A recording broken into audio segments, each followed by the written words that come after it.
Okay, right. Well, here we are. We're back again. I Yep. can't remember All right. what Hello. episode. It's a late night session. This one we normally do it on a Sunday morning, and here we are on a Wednesday evening. It's 9:30 in Paris. So yeah, bit of a late one, but we wanted to get a video in. So hello Exactly. everyone. Yeah, exactly. It's a late one, but that's okay. It means we can get weaving with it. So we all want to choose a different subject to discuss every time we do one of these. And the great thing about this whole topic of quitting alcohol is just there's just an endless, infinite number of topics and subjects and areas that I think you can go and have a discussion on. But this one I think is quite a big one, and it's one that is probably I think anybody that's watching these videos has either been through this or is in the sort of throes of going through it, and it's how do you go about quitting? What are the sort of steps that you might go through? What advice can we give you to help you, quit drinking alcohol? I always say this because I think I try to keep this as inclusive as possible. Maybe just reevaluate your relationship with alcohol significantly, and then as a follow-on to that, how do you stay quit? How do you stay off it? Because that's the sort of the classic thing is falling off the wagon. I think you call it, or just a moment of weakness. And when do the kind of pangs and the sort of twinges of I couldn't quite fancy a drink. How to deal with all of that. Before we get into that, I just want to do a footnote to the last session we did on the stigma of alcohol. And one of the things which struck me afterwards was I think it was a great session. It was a really good topic to cover. But there was one point that I just did want to make, and I want to make it very quickly now, which is although you might imagine that there is a big stigma associated with being challenged by alcohol in some way, I think in reality, although some people may judge you, I think a lot of people don't as well. I think sometimes Yeah. it can just be in your own mind. I think you think it's a bigger deal than it really is. And I think just in my experience, most people, when you tell them that you've quit, they just respect you for it. There is very little judgment. So I just wanted to get that out there because I just Yeah. felt that was a good point and we missed it. It's a really good point. And I think it holds some people back. I think what are people going to think? How am I going to mix with the boys or the girls? You know what I mean? Those evenings, whatever. It's it all boils down to that sort of, what am I going to do? What's the perception of it going to be like? So yeah, really good point and worth making. Okay, so back to how do you quit? Now, I know, Matt, you've written quite a lot about this. You wrote about this in your book, Man Gets Yep. Sober. So yeah, do you want to just sort of give us some of your thoughts on, quitting, the actual process of quitting? Because you obviously went through that, and any sort of thoughts and observations on staying off the booze. What's your insight on that? Sure, sure. Where do I start? It's, as you said, it's a huge topic, this one. So, let me just go through probably what I sort of went through. And I think, let's sort of set the scene. Anybody who's listening to this, anybody who's thinking about quitting already knows that alcohol is a problem in their life. That's I'm sure that's the point you're at. Now, it doesn't mean to say you're on a park bench, drinking whiskey out of a paper bag. It's not that. It can be, I find I'm having 2 to 3 glasses of wine a night, and that's interfering. This isn't a competition. So it's just, you've got a problem. So where it all starts, or certainly where it started for me, was the thinking. And what do I mean by that? I mean, you start to sort of look, you start to search on the internet, you start to see, how much is too much. Is drinking a bottle of wine a night too much? You start to type in those words: alcohol, maybe, problem drinker, maybe too much booze, whatever it might be, those key words, and you start to sort of find information. And this is where it all sort of begins, and you'll pick up on things. And I think, that is a sort of beginning phase. And actually, I'm sort of speaking to someone right now, who's really having problems, and he is in this thinking phase. He is in this phase of listening, of starting to educate himself. But ultimately, the real first step is making your decision. Now that might sound really kind of basic and simple, but it's got to be your decision. It can't be a decision for your family, for your partner, for your friends, for your kids. It has to come from you. It's got to be that personal thing of, I need to do something about this. I have to sort this out. So you need to make your decision, and that is honestly that is the first step. And by that thinking phase, you need to understand that you are not alone. You are one of many. There's lots of people out here. There's lots of information. You know that's the case. So you have to make that decision. You have to go, I can't do this anymore. I have to find a way. I have to stop. And like any decision, anything you do in life, whether that be, business, whether it be personal, you've got to back it up with a plan.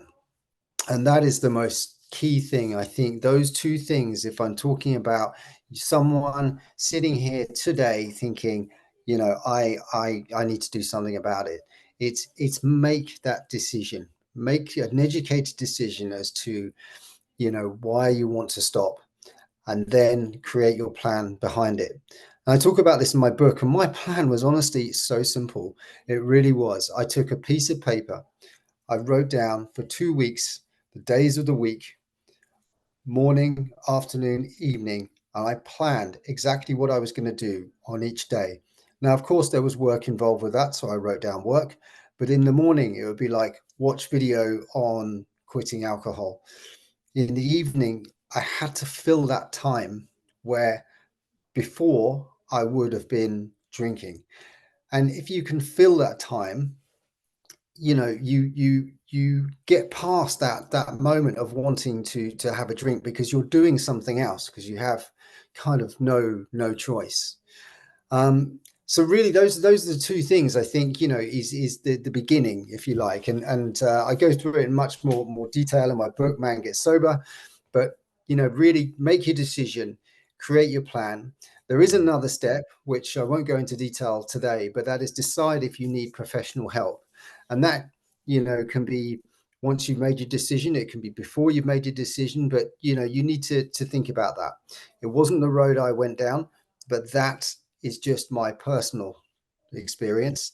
There is incredible support out there, incredible professional help that you can seek and get, and it's free normally.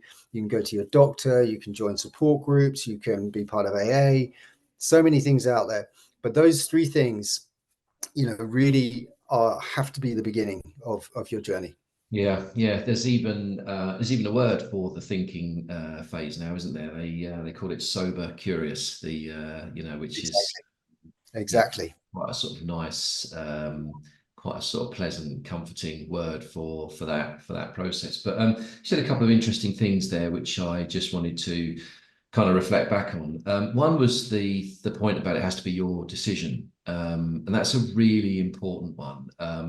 And I think for anybody that happens to be watching this who is in a relationship with somebody that they think is drinking too much, just about the worst thing you can do is tell that person that, or not tell them, but get on their back for drinking. It can have the opposite effect. So, Yeah. advice to anybody that feels like that is, deal with that subject in what I call the soft moments, just the quiet moments in a car, or not in the sort of triggered confrontational moments, and almost certainly not when that person is drinking. If you say to somebody who is, challenged by alcohol, when they're 2/3 of the way through a bottle of wine, don't you think you've had enough already?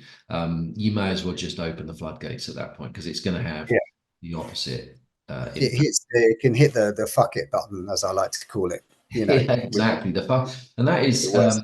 there's Yep. a there's a movie with Denzel Washington in. I think it's called.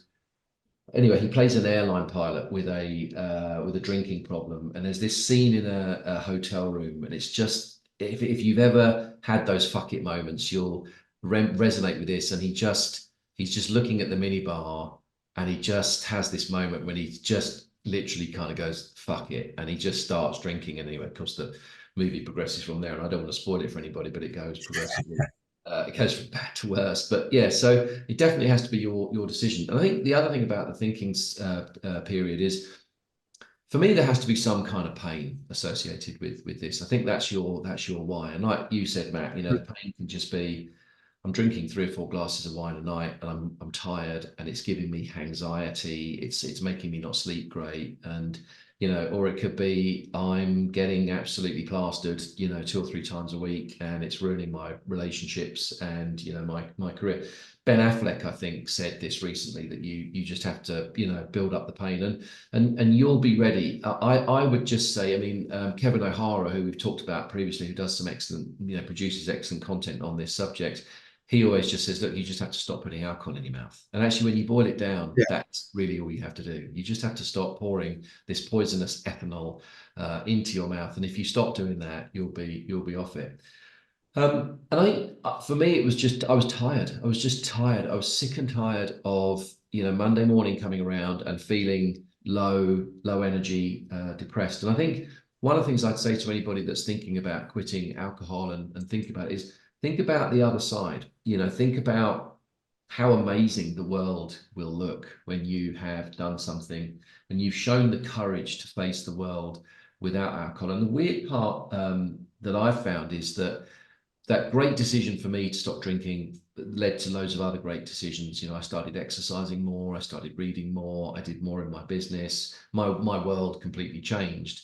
And it started with that decision to stop drinking. But what I also found is that when you face life without alcohol, you kind of feel all the feels, is a term I really like.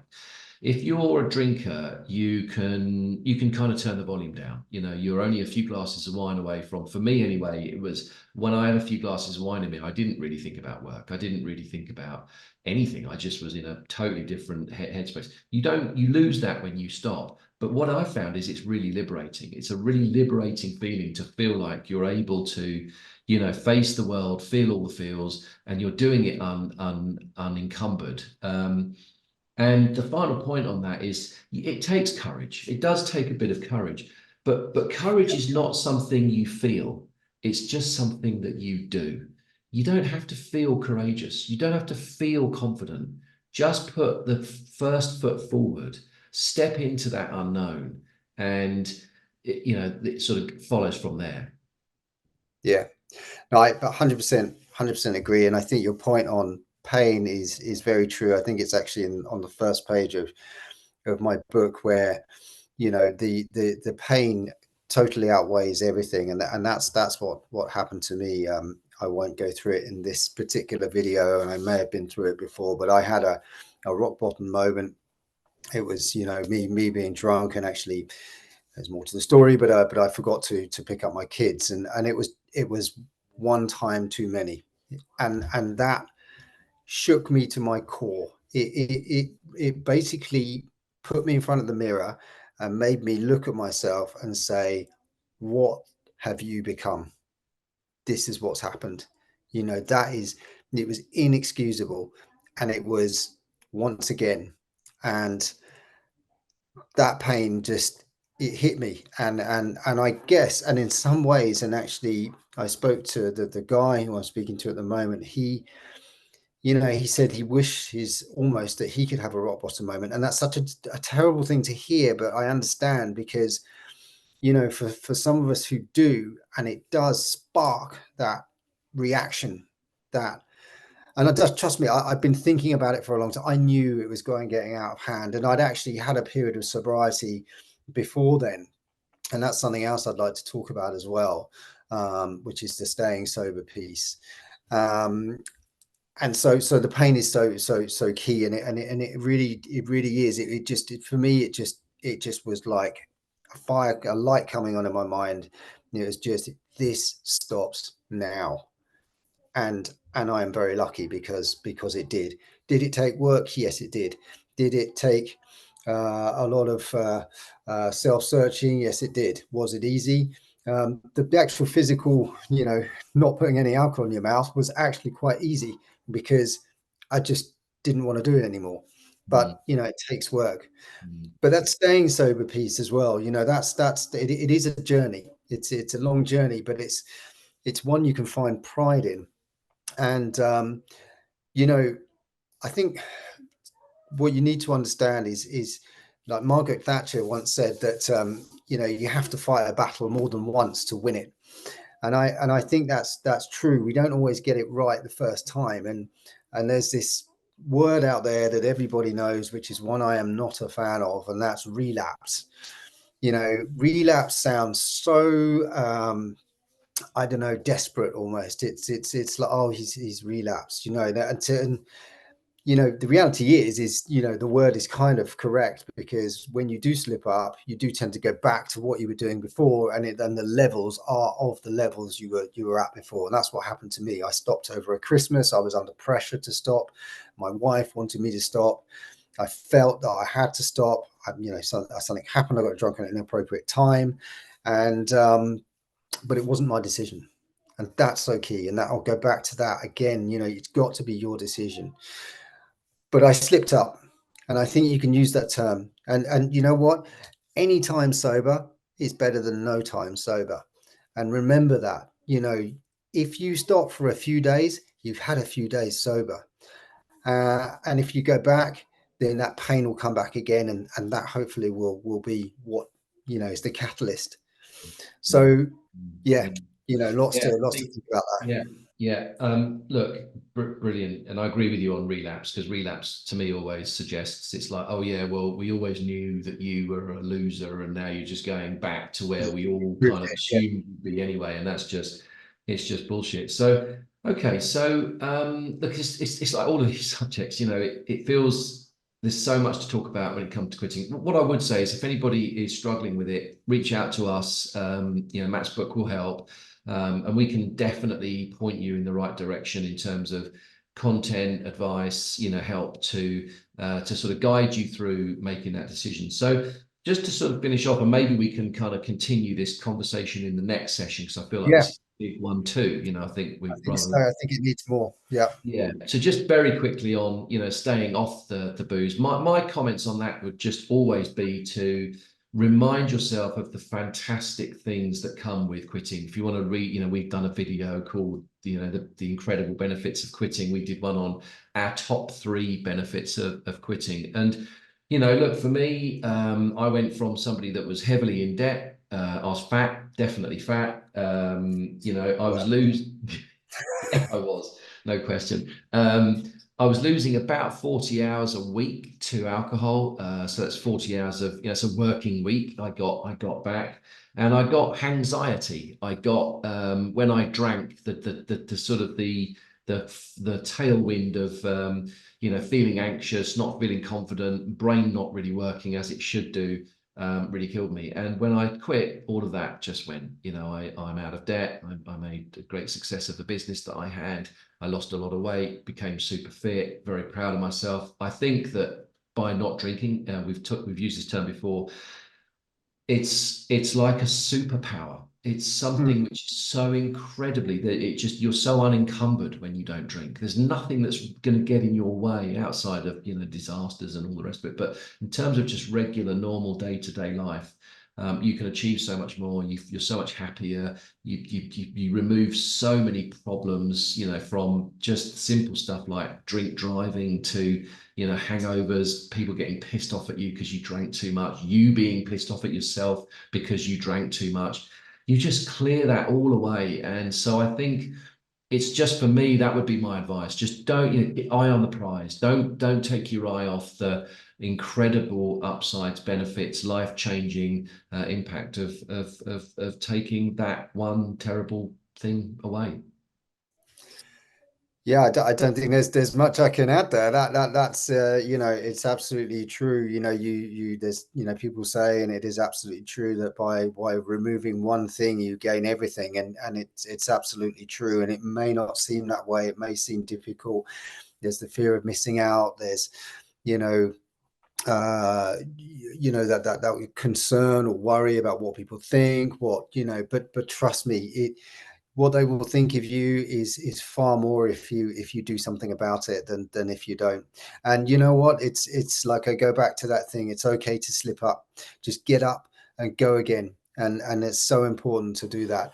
And Mm. it just changes absolutely everything. And for me, my life has completely turned around, and I could not imagine ever having another drink. I just, you get to a point, and this may sound complete drivel to anyone who's sitting there thinking, who's having a glass of wine watching this, maybe. And, but you get to that point, and you get to that quite quickly. And, I went to a 50th birthday party this weekend, just gone. And do you know what? I got up in the morning at 7:30 and went running. I was in the south of France. I ran along the beachfront.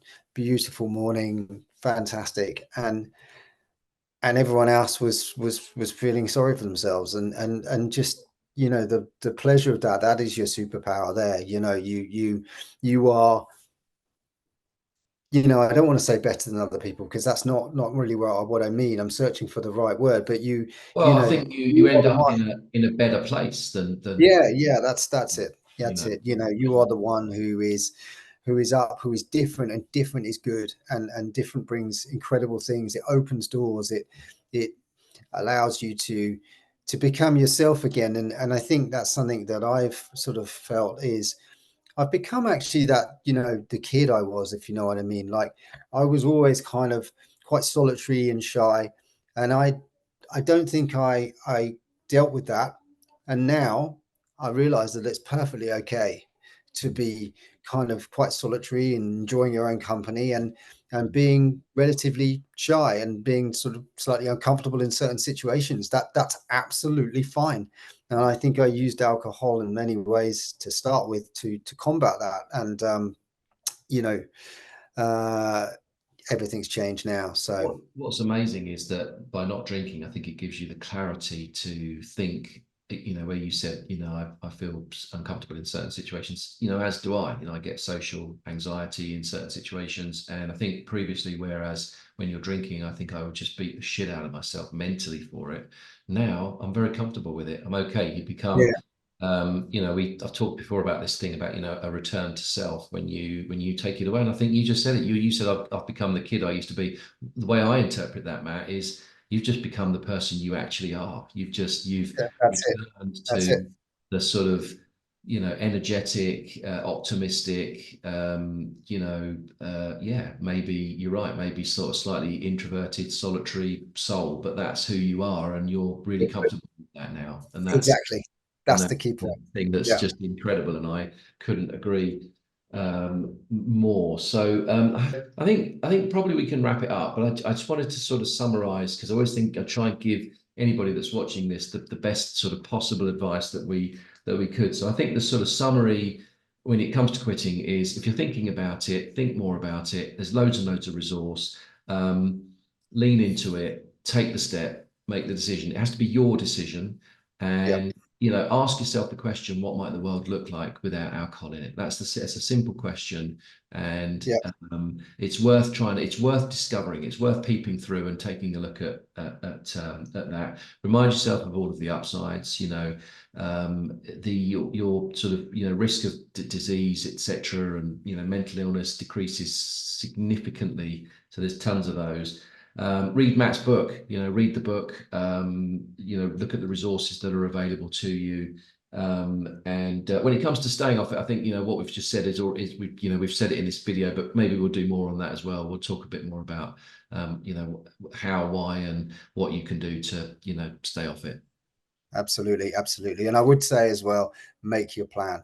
For the older viewers out there, I'm pretty sure even the A team wrote shit down from time to time. Do you know what I mean? You just get a piece of paper, scope out a week, 2 weeks, a day, whatever it might be, and put activities in that you could enjoy on your own, with your family, whatever.